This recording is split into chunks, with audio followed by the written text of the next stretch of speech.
في عالم الديجيتال انفراستراكشر السر مش في حجم الانظمه، السر الحقيقي هو في قد ايه انت فاهم وضعك الحقيقي بدقه. عشان كده قبل اي افكار خاصه بتطوير او ابجريد لازم نعمل خطوه اساسيه، الجاب اناليسيس. الديجيتال انفراستراكشر اللي بتعتمد عليها كل التكنولوجيا الحديثه، الذكاء الاصطناعي، التعاملات الرقميه وغيرها كتير، مفيش فيها مساحه للندم او خطا.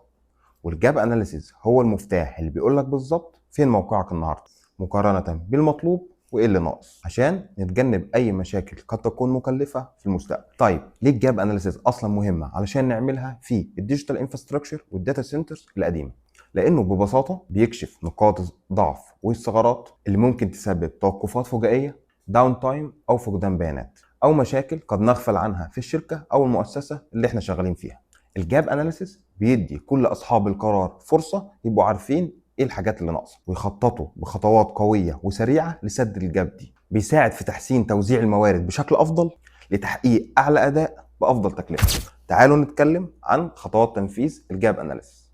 التعريف الدقيق بالوضع الحالي وجمع كل البيانات اللازمه عن البنيه التحتيه الحرجه او مركز البيانات. تحديد المعايير والاهداف المرجوه بناء على البيست براكتسز والستاندرز العالميه زي اب تايم، تي اي اي، بيكسي. المقارنه بين الوضع الحالي والوضع المستهدف عشان نتلاشى اي جاب.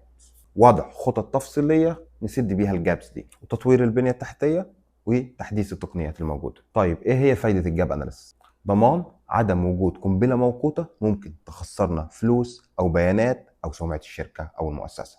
استثمار واعي في البنيه التحتيه يخليك دايما مستعد بدون اي مفاجآت.